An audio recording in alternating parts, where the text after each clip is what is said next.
Hola ingenieras, ingenieros, ¿cómo están? Buenos días, tardes o noches, dependiendo de la hora a la que vean este video. Pues en esta ocasión lo que vamos a hacer es presentar el proyecto de cálculo 2. Recuerden que es un proyecto que tienen que resolver por equipos de 4 a 5 personas.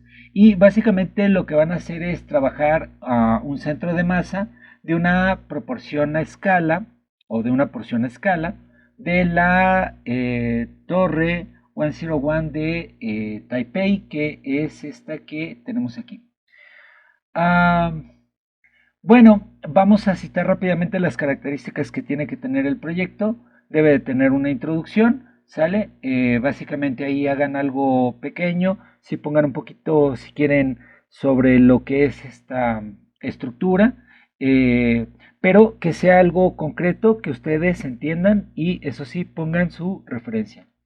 Tiene que tener un abstract, básicamente es un resumen del proyecto, eso lo tienen que colocar ya hasta que hayan desarrollado todo el proyecto, hacen su resumen y lo presentan. Este tiene que ser en inglés. Una hipótesis, esto es importante, tienen que manejar lo que es un margen de error. Eh, pues en este caso aquí lo que van a hacer es calcular lo que sería el centro de masa y lo van a tener que intentar probar. Entonces, pues tu margen de error en un momento dado puede ser a lo mejor del 1% o de cuánto estimas que sea ese margen de error, ¿sale? Dentro de los objetivos generales o el objetivo general y objetivos específicos. ¿Qué tienes que hacer para poder probar esta hipótesis? Que si vas a tener que armar el modelo a escala, que si lo vas a simular en CalPlot, vas a hacer las integrales, etcétera, etcétera. Todos esos son tus objetivos. Materiales y métodos, también muy importante qué materiales vas a utilizar, sale si va a ser cartón, plástico, etcétera, etcétera. Tu discusión de resultados, esto es muy importante, es el corazón del proyecto, ¿de acuerdo? Eh, Ahí recuerda que no solamente hay que colocar los cálculos y ya está, o las imágenes y ya está, sino que tienes que ir describiendo todo lo que vas haciendo, si tus cálculos te van pareciendo correctos, incorrectos, son factibles o no. Finalmente, lo que serían las conclusiones, estas tienen que ser concretas y con base numérica. Ya les había que colocado o les había dicho que tienen que llevar referencias, póngalas hasta el final, sale y básicamente todos estos elementos tiene que llevar el proyecto. Si falta alguno, pues evidentemente ahí puede implicar una penalización. Bueno, les hablo un poquito de esta torre, la 101. eh, es una torre de 508 metros de altura, está dentro de las más altas del mundo, pero digamos esta torre en particular tiene una característica muy especial, eh, y no es precisamente el diseño, digamos que recuerda lo que sería una pagoda, que si bien en este caso en la cultura asiática pues tiene su significado muy importante, eh, hay algo todavía muchísimo más interesante en esta torre. Y bueno, básicamente lo que tiene de especial esta torre es que cuenta con un amortiguador eólico. Quiere decir que básicamente en Taipei si hay una cierta zona de vientos y bueno, pues esta estructura de no tener este amortiguador, pues sí que estaría sufriendo, digamos, este tipo de colisiones, ¿no? No, probablemente no la tiraría, pero sí sería algo muy, muy peligroso estar teniendo, digamos, la estructura así. Entonces, esta estructura cuenta con este amortiguador eólico. Yo tuve la oportunidad de estar por aquí, de visitarla, y efectivamente tú estás en el mirador y pues sientes que se está moviendo, ¿no? Pero no pasa nada precisamente por este sistema de amortiguamiento que bueno, es una bola de 680 toneladas, o sea, casi nada, y está ubicada en el piso 92. Ahora sí ya la pueden ver por acá, básicamente por esta zona. Aquí tienen esto y aquí más o menos te va diciendo, o bueno, es como una animación, digamos, de cómo va amortiguando la zona de vientos. Esto es real, esto es dentro de la torre, de hecho, como turista lo puedes ver, que está ahí precisamente la bola está amortiguando. Y bueno, pues es una cuestión de ingeniería bastante interesante. Yo creo que a los ingenieros civiles les va a llamar muchísimo la atención esto. y bueno, también a los ingenieros mecánicos por el tipo de diseño que tienen. Aquí les presento un poquito para que se den una idea, un video de Sandvik Cornerback. Básicamente ellos lo que hacen es un modelo a escala, y bueno, ahí manejan una relación con los sistemas de amortiguamiento. No es exactamente así como funciona, porque ahí lo que están haciendo es llenarlo con un líquido, pero bueno, sí más o menos te da una idea de cómo se está comportando, digamos, ese sistema de amortiguamiento. Ahí te ponen una comparación entre un mismo diseño sin el amortiguamiento y el otro con el sistema, ¿no? Y bueno, pues aquí más o menos se ve un corte de cómo está ubicada dentro de lo que sería la torre. Y ahora es donde vamos a entrar nosotros. No van a hacer todo ese desarrollo de ingeniería, solamente van a trabajar una pequeña porción de lo que sería la torre. Van a tomar básicamente un diseño de este estilo. Ustedes les recomiendo que lo planteen a escala. Yo les voy a dejar un documento en el cual ustedes pues pueden buscar más o menos las dimensiones que tiene y se puedan ayudar para poder hacer esto, ¿no? De todas maneras lo pueden buscar en internet, pero sí más o menos que tendrán que trabajarlo a escala. No se compliquen tanto, esta digamos zona curveada de aquí no es necesario manejarla para dramatizar un poquito el asunto. Yo les digo que más o menos se lo imaginen como una caja de comida china, como las que se ven en las películas, ¿no? Pero bueno, es más o menos esta la estructura que tiene. Y lo primero que tendrían que hacer sería sacar este centro de masa, que teóricamente no debería de ser muy difícil porque en una primera instancia, recuerden que van a considerar que la densidad es constante, ¿sale? Claro que algo que va a ser muy interesante es que tendrán que colocar una pequeña bola amortiguadora en ese primer centro de masa, la van a colocar ahí y en teoría tu centro de masa debería de moverse un poquito, ¿sale? Ajustando ya con lo que sería digamos, esta esfera y tratar de colocarlo ahí. Si lo colocan exactamente en el centro de masa, no debería de tener ningún problema. En teoría debería mantenerse porque también estamos considerando que la bola tiene una densidad constante.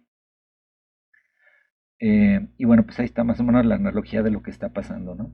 Se vería algo más o menos así si le hicieras como escala, ¿sale? Está como su bola y tendrías más o menos esta figura. No se confíen porque posiblemente se ve fácil, pero ya una vez que intenten de calcular el centro de masa, se puede volver interesante o complicado si no analizan bien el problema.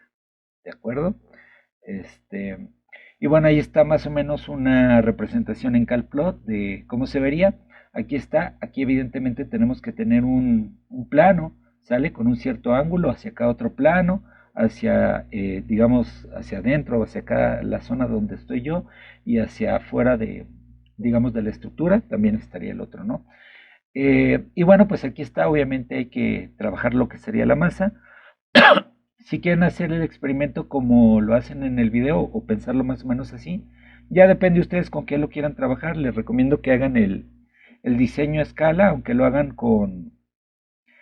pues con cartón o alguna cosa así. Pero si lo quisieran rellenar, por ejemplo, con algún líquido, yo que sé, algún aceite o algo así, alguien que se lo quiera aventar de forma un poquito más ruda, lo puede hacer y puede colocar la densidad de ese líquido para calcular la masa. ¿Sale? Y bueno, después van a tener que trabajarlo con densidad variable.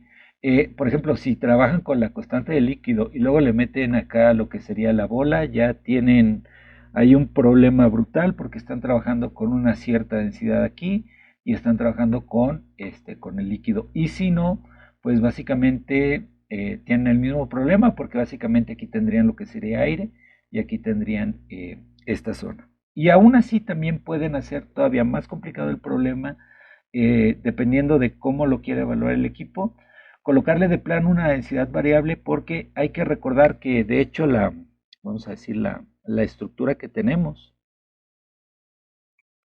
pues más o menos viene así, ¿no? Tu cajita de comida china, ¿no? Si nos ponemos a analizar exactamente cómo está la cuestión del edificio, pues realmente no es que tengas la misma densidad todo el tiempo. O sea, aquí tienes la bola, pero pues realmente pensando, por ejemplo, en un edificio, pues aquí deberías de tener columnas, aquí deberías tener espacios de aire, y bueno, pues eso haría que, digamos, el sistema sí que tuviera una densidad variable, con lo cual, a lo mejor en tanto, digamos, las laterales no hay tanto problema, ¿no? No hay tanto problema con las laterales. Pero hacia aquí, hacia el centro, hacia dónde va a quedar ubicada completamente la bola, eso sí es lo que va a ser el auténtico problema. Puede que aquí por simetría dices, bueno, aquí le ponen una columna y le ponen la misma columna acá y más o menos se compensa así, pero hacia acá, ¿qué es lo que pasaría si tenemos algo aquí y tenemos algo acá? Entonces van a tener que trabajar sobre eso y hacer un desarrollo. ¿De acuerdo? Eh, pues dentro de los tips que les puedo colocar, obviamente aprovecha lo que es la simetría. Recuerda que la densidad no podrás visualizarla del todo si es que decides utilizar una densidad que sea bastante compleja. Por ejemplo, esa que está ahí tiene x más y más z. Esta es una función en 4 dimensiones. Entonces ya representar esto es bastante complejo. Probablemente podría ser algo más controlable si dijeras que la densidad simplemente es X, o sea, que va cambiando conforme a X, ¿sale? Conforme te vas acercando a estas laterales. Eso es algo que podrías hacer y sí que sería muchísimo más controlable. Una cuestión que puedes hacer, lo que les decía de, digamos, tener la cajita, la ventaja que tienes es que tú puedes probar el centro de masa, evidentemente lo puedes colocar sobre papel milimétrico si ya has calculado que va a quedar por aquí o medirlo con regla, lo tachas y algo que es muy interesante es que de hecho si es el centro de masa como tal, en la densidad constante, ahí donde tú colocaras en teoría un alfiler, ¿sale? Debería de estar completamente en equilibrio. Y noten que yo ahorita lo estoy haciendo en una figura, pues básicamente es 2D porque lo estoy aplastando. Pero esto se podría hacer así, solamente en 2D, sí, no y por qué, eso tendrán que analizarlo. Y precisamente es lo que les estoy planteando de jugar con la simetría, ¿sale? Para ver si se puede trabajar con un corte 2D. Y bueno, posteriormente colocarle lo que sería, digamos, ese sistema de amortiguamiento. Y bueno, pues otro tip que les puedo dar, por ejemplo, para los análisis de resultados, es hacer el corte con densidad constante. Esto es muy fácil, lo que tengan calculado, lo que tengan medido y si hay una diferencia o un margen de error. Lo que sería con el variable, igual pueden hacer uno calculado y uno medido. ¿Cómo podrían hacer el medido? Bueno, por ejemplo, si le han colocado esta, pueden ir colocando cierto peso, ¿sale? Aquí sobre la X, a lo mejor le pueden ir colocando, yo qué sé, de estas cositas que le ponen así como a las pulseras o de estas, yo que sé, algo, bolitas de plastilina que le van aumentando y obviamente eso va cambiando la densidad aquí, eso lo pueden hacer y ver si efectivamente tu centro de masa se sigue manteniendo ahí. Evidentemente, si hay diferencias, ¿a qué se debe? ¿Qué recomendarías hacer para reducir la diferencia entre lo calculado y lo medido? ¿Y cuál es el principal problema que se presentó al resolver el proyecto? Entonces, puede ser tan complicado como ustedes lo decidan, nada más que recuerden que es un equipo de 4 a 5 personas. Pues el elemento más sencillo sería algo más o menos así, irlo llenando con bolitas de plastilina y a partir de ahí hacer tus cálculos. Pero bueno, ya depende de qué tan complicado lo quieran hacer. Si de plano lo quieren hacer, yo que sé, a lo mejor que alguien más o menos le sabe al vidrio y lo quiere rellenar con aceite y colocarle la bola y hacer el experimento más fuerte. O alguien dice, no, mi tío tiene un taller, lo vamos a intentar hacer con madera. Yo no sé, ya depende cada quien qué tanto lo quieran complicar. Y evidentemente entre más lo compliquen, pues muchísimo más van a aprender, pero de menos sí tendrían que poder hacer algo como esto y reportarlo bien. Y bueno, pues básicamente esa es lo que les quería presentar. Muchísimas gracias por su atención. Cuídense mucho y nos vemos en la próxima.